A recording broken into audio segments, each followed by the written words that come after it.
Bismillahirrahmanirrahim. Assalamualaikum warahmatullahi wabarakatuh. Anak-anakku kelas 4 Al-Fatih yang berbahagia, apa kabar? Semoga semua dalam keadaan sehat di rumah. Pada kesempatan ini, Bu Syarifah akan membahas tentang muatan bahasa Indonesia di subtema 2 tentang kebersamaan dalam keberagaman. Masih di tema 1 ya. Masih juga di muatan bahasa Indonesia ini kita akan membahas tentang gagasan pokok dan gagasan pendukung. Pada subtema ini nanti kita hanya akan mengulang saja, atau nanti jika ada tambahan itu aja ada tambahan sedikit. Gagasan pokok dan gagasan pendukung kemarin juga sudah Bu Syarifah sampaikan. Hanya pada subtema 2 ini kita akan membahasnya dalam bentuk diagram. Gagasan pokok dan gagasan pendukung akan lebih mudah dipahami jika disusun dalam bentuk diagram. Cara menentukan gagasan pokok dan gagasan pendukung dalam bentuk diagram. 1. Bacalah paragraf dengan seksama. Setelah anak-anak membaca dengan seksama, kemudian mencermati kalimat pertama hingga kalimat terakhir paragraf. Yang ketiga, tentukanlah gagasan pokok dan gagasan pendukung paragraf. Yang keempat, gagasan pokok adalah bagian inti, dapat ditulis di bagian tengah atau atas. Yang kelima, gagasan pendukung adalah cabang-cabang dari gagasan pokok, dapat ditulis di bagian samping atau bawah gagasan pokok. Contoh, Indonesia memiliki berbagai bahasa daerah, itu adalah gagasan pokok. Kemudian, yang tertulis warna biru, keragaman bahasa Indonesia tidak membuat bangsa Indonesia terpecah-pecah. Bangsa Indonesia tetap menjadi persatuan dan kesatuan. Bangsa Indonesia dipersatukan oleh bahasa persatuan, yaitu bahasa Indonesia. Kalimat pertama, paragraf tersebut merupakan gagasan pokok. Dan kalimat selanjutnya, sampai dengan kalimat terakhir, itulah gagasan pendukung. Contoh dalam bentuk diagram. Gagasan pokok ditulis di tengah-tengah. Ya, ditulis di tengah. Seperti tadi, berdasarkan paragraf yang Bu Syarifah baca sebelumnya, gagasan pokoknya adalah Indonesia memiliki berbagai bahasa daerah, itu sebagai gagasan pokok. Sedangkan gagasan pendukung, keragaman bahasa tidak memecah belah bangsa. Yang kedua, bangsa Indonesia tetap menjaga persatuan dan kesatuan, dan bahasa Indonesia mempersatukan bangsa Indonesia.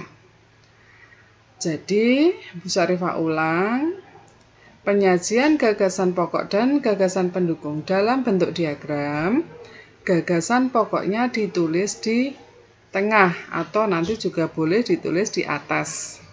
Tetapi pada contoh ini kita tuliskan gagasan pokoknya berada di tengah.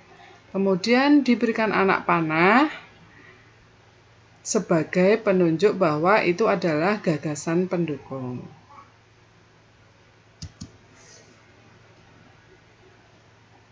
Gagasan pokok dan gagasan pendukung dalam bentuk diagram yang lain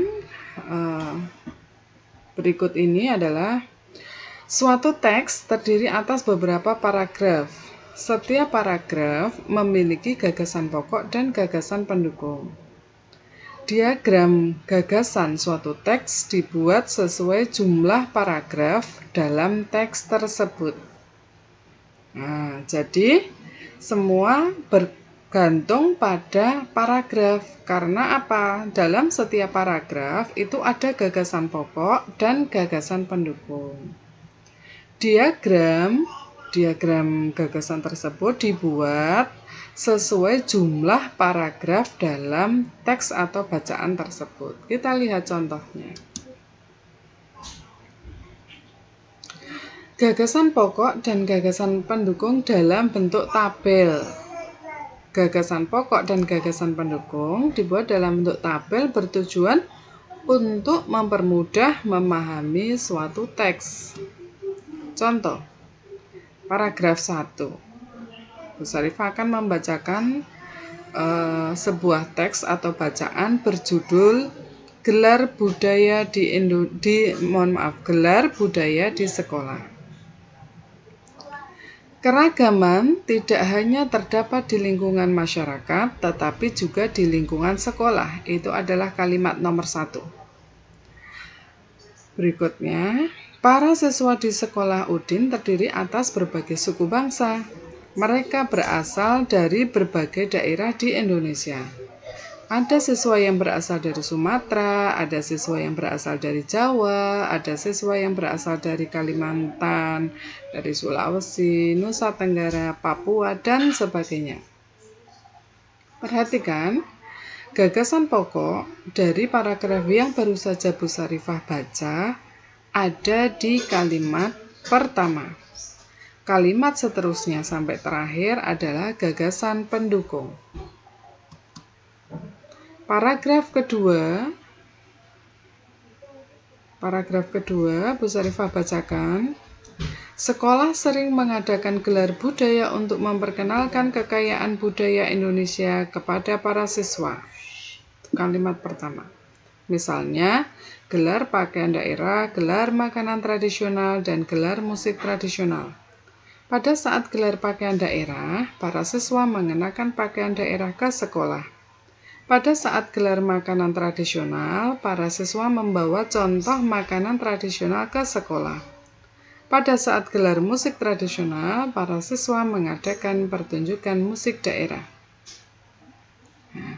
Dari paragraf yang Bu Syarifah bacakan, gagasan pokoknya ada pada kalimat pertama. Kalimat seterusnya sampai terakhir adalah gagasan pendukung. Contoh dalam bentuk tabel, paragraf pertama, gagasan pokoknya keragaman di sekolah. Gagasan pendukungnya yang berasal dari kalimat-kalimat penjelas ada 3, yaitu para siswa berasal dari berbagai suku bangsa, macam daerah asal siswa di sekolah Udin, dan setiap daerah memiliki budaya khas. Paragraf kedua, gagasan pokoknya masih diambilkan dari kalimat utama yang terdapat pada kalimat pertama, yaitu gelar budaya di sekolah Udin. Gagasan pendukungnya, tujuan gelar budaya, macam gelar budaya, dan penampilan saat gelar budaya.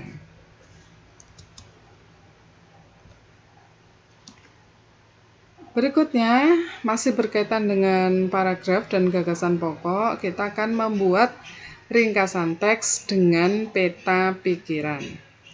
Peta pikiran yang berisi gagasan pokok dan gagasan pendukung dapat dijadikan acuan untuk membuat ringkasan.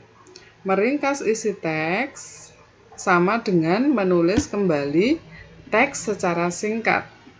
Nah, intinya, meringkas itu adalah menuliskan kembali hanya yang dituliskan secara singkat, tidak semua ditulis ulang. Itulah meringkas. Langkah membuat ringkasan teks. Yang pertama, pastinya membaca teks dengan seksama. Yang kedua, menggunakan kalimat tanya apa, siapa, mengapa, bagaimana, di mana, dan kapan untuk mengetahui kejadian yang diceritakan dalam teks. Yang ketiga, catatlah hal-hal penting yang kamu temukan saat membaca teks. Yang keempat, buatlah peta pikiran untuk mencatat gagasan pokok dan gagasan pendukung pada setiap paragraf. 5. Buatlah ringkasan berdasarkan peta pikiran menggunakan bahasamu sendiri. 6. Urutkan peristiwa harus sesuai dengan isi teks sebenarnya.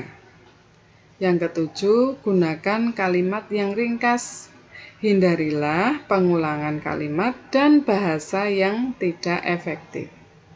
Nah, anak-anakku, demikian tadi materi muatan bahasa Indonesia masih tentang gagasan pokok dan gagasan pendukung. Bu Syarifah ulang kembali bahwa kita dapat mengetahui atau membuat gagasan pendukung dan gagasan pokok melalui ringkasan, kemudian menggunakan tabel maupun menggunakan peta pikiran.